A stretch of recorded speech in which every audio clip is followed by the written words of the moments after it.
ہمارے ادارے کی زنجانی جنتری 2021 مارکیٹ میں آ چکی ہے، اس کا مطالعہ کریں۔ اس کے علاوہ 12 امامیہ جنتری بھی ہمارے ادارے کی مارکیٹ میں آ چکی ہے، بلکہ اب تو اس کی PDF فائلز بھی آپ تحفتاً منگوا سکتے ہیں۔ البرونی تقویم ابو ریحان البرونی کی یاد میں شائع کی جاتی ہے۔ یہ جنتری بھی ہے اور اس میں شہزادہ مصور زنجانی صاحب نے لکی نمبرز بھی ایڈ کیے ہیں۔ وہ بہن بھائی جو پوری دنیا میں کہیں بھی رہتے ہیں، انٹرنیشنل لاٹریز میں، پاکستان کے پرائز بانڈز میں دلچسپیاں رکھتے ہیں، وہ یہ جنتری بازار سے بھی خرید سکتے ہیں۔ مستقبل قریب میں سمجھتا ہوں کہ اس کی PDF فائل بھی جو نیچے نمبرز آ رہے ہیں آپ اس کی منگوا کے پڑھ سکتے ہیں۔ اور مزید یہ ہے کہ ہمارا جو رسالہ ہے یہ بھی مارکیٹ میں آ چکا ہے۔ اس کا پڑھنا بھی آپ کے لیے ایک مفید اور نافع ثابت ہوگا۔ بسم اللہ الرحمن الرحیم، اللہم صلی علی محمد وعلی آل محمد۔ شاہ زنجانی AQ TV کی جانب سے آپ کی خدمت میں آج ایک سیاسی پروگرام لیے حاضر ہوں۔ ماضی قریب میں نے 2 سیاسی پروگرام اسی پلیٹ فارم پہ کیے۔ ایک تو سینٹ کے الیکشن سید یوسف رضا گیلانی بمقابلہ حفیظ شیخ صاحب کا کیا تھا، اور اس کے بعد اعتماد کا ووٹ ہمارے وزیر اعظم عمران خان نے نیشنل اسمبلی سے لیا۔ دوسرا پروگرام میں نے پیش کیا تھا آپ کی خدمت پہ۔ الحمدللہ یہ دونوں میری پریڈکشن درست ثابت ہوئیں۔ کسی بھی ملک میں جنرل الیکشن ہو یا بلدیاتی الیکشن ہو، پورے ملک میں ایک جوش و جذبہ ہو جاتا ہے، کوئی بھی ملک ہو۔ ابھی حال ہی میں امریکہ میں الیکشن ہوئے، بہرحال ہم اپنے وطن کی طرف ہی رہتے ہیں۔ پاکستان میں آج کل سینٹ کے چیئرمین کا الیکشن سید یوسف رضا گیلانی اور صادق سنجرانی جو اس وقت سینٹ کے چیئرمین ہیں، ان کے مابین ہونے جا رہا ہے، اور اس کی تاریخ جو طے ہوئی ہے 12 مارچ ہے۔ یہ دونوں شخصیات اس وقت پورے پاکستان میں اپنے اپنے پسندیدہ کینڈیڈیٹس کے حوالے سے آنکھوں کا تارہ بنی ہوئی ہے۔ حکومت کو فل سپورٹ ہے صادق سنجرانی کے لیے، جبکہ ماضی میں بھی صادق سنجرانی کے خلاف ایک عدم اعتماد کی تحریک لائی گئی۔ اس کے باوجود کہ سینٹ میں ممبران کی تعداد زیادہ ہونے کے باوجود، کم تعداد ہونے کے باوجود صادق سنجرانی الیکٹ ہو گئے، جیت گئے۔ یہ ایک میریکل تھا، لیکن جب میں نے ان کا ذائچہ دیکھا تو ان کے ذائچے میں یہ جو ذائچہ مجھے ان کا 14 اپریل 1978 نوکنڈی کی ان کی پیدائش ہے، چندرما ان کا برج جوزا، اور ان کے مقابل ستارہ مشتری اپنے گھر میں طاقتور تھا جب یہ الیکشن ہوا، تو یہ جیت کے اس کے بعد اب جو الیکشن ہونے جا رہا ہے اس کی نتائج پہ ہم روشنی ڈالنے کی کوشش کرتے ہیں۔ اس سے پہلے ایک دلچسپ بات یہ ہے کہ یہ دونوں شخصیات حفیظ شیخ صاحب جو ہمارے وزیر خزانہ ہیں، یہ سید یوسف رضا گیلانی جب وزیر اعظم پاکستان کے 18ویں تھے تو ان کی کیبنٹ میں یہ وزیر رہ چکے ہیں، غالباً اس وقت بھی یہ خزانے کے وزیر تھے۔ اور صادق سنجرانی صاحب جب سید یوسف رضا گیلانی وزیر اعظم تھے تو ان کے وزیر اعظم ہاؤس میں یہ جو شکایت آتی تھی اس سیل کے یہ انچارج تھے، تو لہذا دونوں شخصیات کا سید یوسف رضا گیلانی سے بہت اہم اور گہرا تعلق بازی میں رہا، اور اب ایک کا الیکشن انہوں نے ون کیا اور دوسرا الیکشن اپنے اس رفیق کے ساتھ ہونے جا رہے ہیں۔ سب سے پہلے تو ہم دونوں کے ناموں کے اعداد دیکھتے ہیں۔ سید یوسف رضا گیلانی کے نام کے اعداد حروف ابجد سے جو نکالے، یہ عدد 1352 ہیں، جنہیں مفرد کیا جائے تو یہ 2 بنتے ہیں۔ اسی طریقے سے صادق سنجرانی صاحب کے جب ہم نے اعداد قمری نکالے تو یہ 569 یعنی 569، انہیں مفرد کیا تو 2 بنتے ہیں۔ یہ ایک حیرت انگیز مشابہت ہے کہ دونوں کے اعداد قمری کا مفرد 2 بنتا ہے، اور 2 چاند کا نمبر ہے۔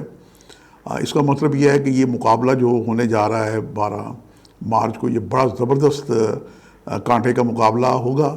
مزید ہم اس پہ روشنی ڈالتے ہیں کہ ہم سید یوسف رضا گیلانی کے ہم نے نام کے انگلش کے بھی اعداد نکالے تو یہ ہمیں 7 ملے، اور صادق سنجرانی صاحب کے جو ہم نے اعداد نکالے انگلش الفابیٹس کے کلی اور قاعدے سے، یہ ہمیں 1 ملا۔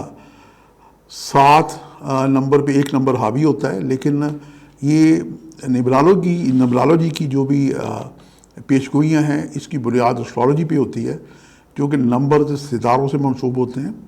سب سے پہلے ہم آتے ہیں اس وقت سینٹ کے جو چیئرمین ہیں صادق سنجرانی صاحب، ان کا ذائچہ میرے سامنے ہے۔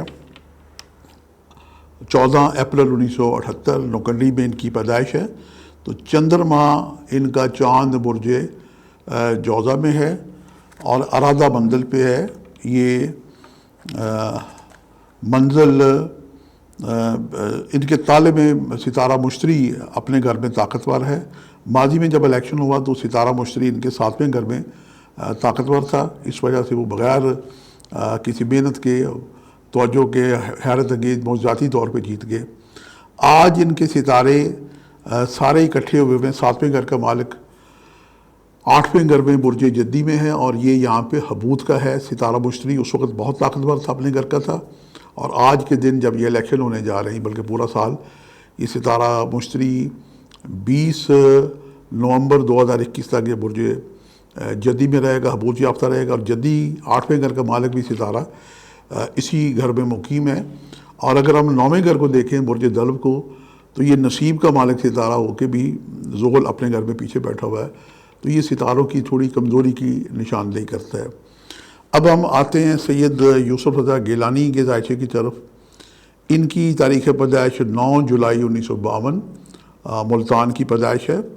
ان کا چندرما برج جدی ہے، اور جدی میں جو چاند کی منازل ہے وہ ہمیں سروانہ ملی۔ یہ 22ویں منزل ہے چاند کی، اور اس میں چاند اپنے گھر میں تالے میں بیٹھا ہوا ہے۔ جدی میں چاند اگرچہ کمزور ہوتا ہے، لیکن آج کل سید یوسف رضا گیلانی کے ذائچے کے پہلے گھر میں یہ 11-12 فروری کو جب 7 ستاروں کا اجتماع ہوا، یہ ایک عظیم اجتماع تھا، تو اس ذائچے میں ستارہ تالے کا جو مالک ہے زحل، اور دوسرے گھر کا مشترکہ مالک زحل آج کل اپنے ہی گھر میں بیٹھے ہوئے ہیں، اور ستارہ زحل کا ایک پھر 29.5 سال کا ہوتا ہے، 27 سال کے بعد یہ اپنے گھر میں آ جاتے ہیں۔ یوں زحل یہاں پہ طاقتور ہے، لیکن اس کے ساتھ آج کل مشتری بھی بیٹھا ہوا ہے، یہ بھی تالے میں ہے، یہ 12ویں گھر کا مالک ہے۔ یہ سازشوں کی نشاندہی کرتا ہے۔ اب ہر 2 ذائچے میں ہم نے دیکھا کہ اس وقت ستاروں کی جو مضبوط پوزیشن ہے یہ سید یوسف رضا گیلانی کے ذائچے میں ہے، جو کہ زحل تالے کا مالک ہو کے ان کے تالے میں مقیم ہے، اور ان کا مالک ستارہ جو کامیابی کے جو مالک ستارے ہیں یہ سارے 8ویں گھر میں جمع ہوئے ہیں، اور ہر ذائچے کے 6، 8، 12 گھر، جیسے کہ عام اسٹرالوجر طلبہ جانتے ہیں کہ خراب ہوتے ہیں، تو صادق سنجرانی کے مقابلے میں یوسف رضا گیلانی کا ذائچہ دیکھتے ہیں تو ہم طاقتور دکھائی دیتا ہے۔ اب ہم آتے ہیں 12 مارچ 2021 جب الیکشن صبح 9 بجے اسلام آباد میں اوپن ہوں گے، تو سینٹ کا جو ہم نے ذائچہ بنایا، تو یہ جناب ذائچہ ہمیں بڑا ہی دلچسپ اور بڑا ہی عجیب و غریب معلوم ہوا۔ سینٹ الیکشن 12 مارچ 2021 صبح 9 بجے اسلام آباد کا ذائچہ تالے برج حمل کا میرے سامنے ہے، اور یہ ذائچہ دیکھتے ہی چونک جانے کو دل کرتا ہے کہ اس میں کال سرپ یوگ لگا ہوا ہے۔ یہ ایک بہت ہی متنازع یوگ ہے، اور 7 بھیشا نچتر ہے، یہ راکشس نچتر ہے، اور اس الیکشن کا جو بھی نتیجہ نکلے یہ متنازع الیکشنز کی نشاندہی ہوتی ہے۔ بہرحال ہم تفصیل سے روشنی ڈالتے ہیں۔ اس ذائچے میں تالے برج حمل ہوگا، یہ منقلب برج ہے، اور تالے کا مالک مریخ ستارہ یہ دوسرے گھر میں راہو کے ساتھ بیٹھا ہوا ہے۔ اس کے بعد 8ویں گھر میں کیتو ہے، اور 9واں خالی ہے۔ 10ویں گھر میں مشتری اور زحل اپنے گھر کے بیٹھے ہوئے ہیں، اور باقی زہرہ، عطارد، قمر اور شمس ذائچے کے 11ویں گھر میں اکٹھے ہیں۔ یہ پارلیمنٹ کا گھر ہے، اور پارلیمنٹ چاہے ایوان زیریں ہوں یا ایوان بالا سینٹ ہوں، تو اسی جگہ پہ یہ الیکشن ہو رہے ہیں۔ اس ذائچے میں 6ٹھے گھر کا مالک، یہ ملکی سروسز سے تعلق ہے، عام اسے الیکشن کمیشنر سے بھی لے سکتے ہیں۔ اس کا مالک ستارہ عطارد چھٹے گھر کا مالک ستارہ عطارد یعنی فعلی ناس خراب ستارہ عطارد 11ویں گھر میں بیٹھا ہوا ہے، اور اس کے بعد یہاں پہ ستارہ زہرہ، بلکہ عطارد یہاں پہ ایک درجے پہ بالکل اتفال پوزیشن میں، جیسے شیر کا بچہ ایک دن کا بچہ ہو، کمزور ہے یہاں پہ عطارد. اور زہرہ یہاں پہ جو 7ویں گھر کا مالک ہے، یہ خوشی اور شادمانی کا ستارہ ہے. یہ بھی سورج کے قریب ہونے سے 24 درجے ہونے سے یہاں پہ یہ غروب ہو گیا ہے. شمس یہاں پہ 27 درجے اور قمر یہاں پہ 12 درجے پہ مقیم ہے. تو زیادہ تر ستارے 11ویں گھر میں، اور یہ پارلیمنٹ کا ستارہ ہے. چاند یہاں پہ ست بھیشا نچھتر پہ ہے، یہ 24 پہ نچھتر ہے، اور یہ راکشس قسم کی نچھتر ہے. اور جیسے ماضی میں نے عرض کیا تھا کہ کسی فلم کے 3 کردار ہوتے ہیں، ایک ہیرو، ایک ہیروئن اور ایک ولن. تو یہ راکشس نچھتر جو ہے یہ متنازع قسم کی کیفیات کی نشاندہی کرتی ہے. بڑا بھرپور الیکشن ہوگا، بہت کانٹے دار مقابلہ ہوگا، لیکن اس ذائچے کے میں 2 ستارے بڑے یعنی خراب ہیں. عطارد اتفال ہے، اور قانون کا جو مالک ہے ستارہ 9ویں گھر کا جو مالک ہے فطرتی طور پہ بھی ہے، اور 9ویں گھر کا مالک 10ویں گھر میں مشتری، یہ بھی حبوج یافتہ ہے. تو یہ 2 خرابیاں اس میں دکھائی دیتی ہیں. اب اس ذائچے میں راکشس نچھتر ہونے کی وجہ سے ابھی آج کل بڑی یہ بحث چل رہی ہے کہ الیکشن میں پیسہ استعمال ہوا، بلکہ اس الیکشن کو روکنے کے لیے الیکشن کمیشن میں درخواست بھی دی جا رہی ہے کہ اس الیکشن کو روکا جائے. قانون بہرحال ثبوت مانگتا ہے. مجھے لگتا ہے کہ الیکشن بہرحال 12 کو انشاءاللہ تعالیٰ ہو ہی جائیں گے، اور اگر کسی وجہ سے نہ ہوئے تو یہ نتائج بہرحال اسٹرالوجیکل اپنی جگہ مسلم ہے. کسی اسٹرالوجر کے لیے بہت اہم ہوتا ہے کہ وہ جو پریڈکشن دے رہا ہے وہ کسی اصول کلیے قاعدے کے تحت ہو. پریڈکشن کا درست ہونا یا نہ ہونا ایک الگ بات ہے، عالم الغیب خدا تعالیٰ کی ذات ہے، لیکن اسٹرالوجر کو یہ بڑا یقین ہوتا ہے کہ وہ جو پیش گوئی کر رہا ہے وہ کسی کلیے قاعدے کے تحت انجام دے رہا ہے، بتا رہا ہے. تو یہ ذائچہ مجموعی طور پہ سید یوسف رضا گیلانی کے ستاروں کو تقویت دے رہا ہے. لیکن اس میں جناب یہ جو راہو کیتو بیٹھے ہوئے ہیں، ان کا یہ کمال ہے کہ یہ سیاست سے بھی ستارے ہیں، اور یہ عجیب و غریب پراسرار خوبیوں کی بھی نشاندہی کرتے ہیں. بلکہ خوبیاں کیا، بلکہ پیسے کا عمل دخل کی نشاندہی کرتے ہیں. کیونکہ راہو دوسرے گھر میں ہے، یہ ایک ڈریگن ہے، ازدہا، یہ پرچھائی ہے سورج کی، اور اس کی جو 2 میں جا کے 8ویں گھر میں نکلتی ہے، یہ شراکت کا خانہ مال ہے کہ دوسرے بندے کو پیسے دیے جا رہے ہیں. ہماری سیاست میں 2 بڑی اہم شخصیات، ایک ماضی کے صدر محمد آصف زرداری صاحب سابق صدر ہیں، یہ آج کل سیاست کے بے تاج بادشاہ بنے ہوئے ہیں، اور اتنے الزامات ہونے کے باوجود بھی کرپشن کے ان کی ضمانت بھی کنفرم ہو چکی ہے. اور اس کے بعد ہمارے وزیر اعظم نے بہت سارے اعلانات کیے. بہرحال وہ ایک احتساب کا سلسلہ ایک الگ ہے. فی الحال ہم اسی اس پہ رہیں گے کہ وہ سیاست کے گرو کہہ لیں، بے تاج بادشاہ کہہ لیں، کہ وہ پیسوں کا کیسے استعمال کرتے ہیں.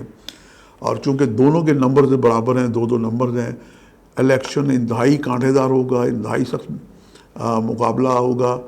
الیکشن کے جو نتائج متوقع ہو سکتے ہیں وہ ستاروں کے حساب سے سید یوسف رضا گیلانی اس پہ کبھی نظر آتے ہیں.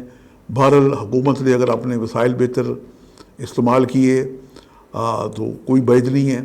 اور زیادہ تر ذائچہ جو یہ بتا رہا ہے وہ پیسے کے وسائل کا استعمال ہر 2 طرف سے ہوتا ہوا دکھائی دے رہا ہے.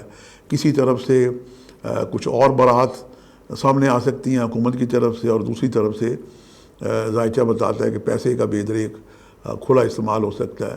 تو پیسے کا استعمال کیا گیا، جیسے ماضی میں بھی ایسی خبریں آئی ہیں. تو سید یوسف رضا گیلانی کا اس میں عمل دخل دکھائی دیتا ہے. لیکن چونکہ راکشس نچھتر ہے، الیکشن صادق سنجرانی ون کریں یا سید یوسف رضا گیلانی کریں، راکشس نچھتر ہونے کی وجہ سے یہ الیکشن متنازع ہو سکتے ہیں، جس کے نتیجے پہ الیکشن کمیشنوں پہ خاصا دباؤ آ سکتا ہے. اور پھر ملک میں جو 26 مارچ کا اعلان ہے ایک لانگ مارچ کی تحریک کا، اس سے ملک کے سیاسی حالات مزید خراب ہونے کی پریڈکشن میں ماضی میں بھی کر چکا ہوں. اور یہ الیکشن کے نتائج دونوں میں سے کوئی بھی اگر جیتے گا تو ایک فریق دوسرے فریق پہ یقیناً الزامات لگائے گا، اور قوم حیران اور پریشان ہے کہ وہ مہنگائی سے کتنی عاجز ہے اور کتنی بلوں سے پریشان ہے۔ مہنگائی کے لیے عوام بہت ہی پریشان ہے، اور ہمارے جو حکمران اپوزیشن والے ان کی آپس کی جو لڑائی ہے، اس کا نتیجہ خدا نخواستہ جب 1 اگست 2021 کو پاکستان کے ذائچے میں، جو پاکستان کا نیا ذائچہ ہے 21 دسمبر 1971 کا، اس میں 12ویں گھر کا دور مریخ کا شروع ہوگا۔ میری التجا ہے اپوزیشن سے، میری التجا ہے حکمرانوں سے، ہماری جو حکومت ہے انہیں، حکومت تو ایک باپ کی طرح ہوتی ہے، حکومت کو صبر و تحمل سے کام لینا چاہیے، معاملہ فہمی سے کام لینا چاہیے، اور یہ جو آپس میں ایک دوسرے پہ دست و گریبان ہیں اور بلکہ گالم گلوچ جیسی کیفیت آ چکی ہے، میں عرض کروں گا کہ اس سے صبر و تحمل سے کام لیں، ورنہ یہ فیوچر میں دونوں فریقوں کے ہاتھ سے، سیاستدانوں کے ہاتھ سے خدا نخواستہ حکومت نکل سکتی ہے، اور ملک کی سیاسی بساط لپیٹ دی جائے گی۔ جیسے ہی اگست کا دور آئے گا، مریخ کا دور شروع ہوگا، تو قبل از وقت جو آسمانی کونسل پہ ستاروں کی پوزیشن تھی میں نے آپ کو ہدیہ کر دی۔ بہرحال پھر بھی میری دعا ہے کہ پاکستان ایک جمہوری ملک ہے، پاکستان میں ماضی میں چونکہ 5 مارشل لا لگ چکے ہیں، ان اندیشوں کو مد نظر رکھتے ہوئے ہم سیاستدانوں سے یہی التجا کریں گے کہ وہ آپس میں صبر و تحمل سے کام لیں، تاکہ پاکستان میں مزید کوئی مارشل لا نہ لگے اور ملک جمہوری طریقے سے پھلے پھولے۔ اور آخر میں پاکستان کے ذائچے سے عرض کروں گا کہ پاکستان کا جو بہتر نظام ہے پبلک کی سہولتوں کے لیے، جو آسانیاں ہیں، یہ جنرل الیکشن تو اپنی جگہ ہے، لیکن بلدیاتی الیکشن ہی اس ملک کا حال ہے کہ انصاف، تحریک انصاف کی حکومت ہے اور مدینے جیسی حکومت کا نعرہ لگایا جاتا ہے۔ لوگوں کو انصاف جب دریچ پہ ملے گا تبھی لوگوں کو آرام، سکھ اور چین ملے گا۔ ہم دعا کرتے ہیں کہ صدقہ محمد و آل محمد کے صدقے میں ہمارے ملک کے جتنے بھی بہن بھائی ہیں، اللہ پاک انہیں صبر، سکھ عطا کرے، اور جو پریشانیوں میں مبتلا ہے اور جو کووڈ-19 کی بیماری ہے، اللہ پاک ان سے بھی نجات دے اور سیاسی امن نصیب ہو۔ آخر میں پھر وہ بات کو دہراؤں گا کہ منگل کا ناغہ پاکستان میں، یہ پاکستان کو تمام ذبح خانے منگل اور بدھ کو بند ہوتے ہیں، کیا ہی اچھا ہو کہ ہمارے حکمران منگل کو تمام ذبح خانے کھول دیں۔ اللہ کو قربانی پسند ہے، جس دن منگل کا ناغہ کھول لیا جائے گا، پاکستان میں خون بہے گا، تو یہ پاکستانی قوم کا صدقہ، اور اسے یقیناً ہمارے حالات ملک کے بہتر ہوں گے، ملک میں امن چین ہوگا، دہشت گردی کا خاتمہ ہوگا، اور ملک ایک ترقی کی طرف جائے گا۔ آپ سے ملاقات اور گفتگو کا سلسلہ انشاءاللہ جاری رہے گا۔ آپ کے ساتھ میں بھی انتظار کروں گا کہ اس الیکشن کا کیا نتیجہ نکلتا ہے۔ ایک سید زادہ آپ کے لیے دعا کرتا ہے کہ آپ جہاں بھی ہوں، میرا پروگرام دیکھ رہے ہیں، آپ بھی وطن عزیز پاکستان کے لیے دعا کریں، اور میں بھی دعا کرتا ہوں کہ ہمارا وطن عزیز پاکستان پھلے پھولے، اور دنیا کے آج کل جو عالمی حالات ہیں اس سے خدا نخواستہ متاثر نہ ہوں، اور پاکستان کے حالات دن بدن بہتر ہوں۔ آج کے لیے اتنا ہی، شاذن جانی کو اجازت دیجیے گا، بشرط زندگی جلدی ایک نئے پروگرام کے ساتھ حاضر ہوں گے۔ خدا حافظ۔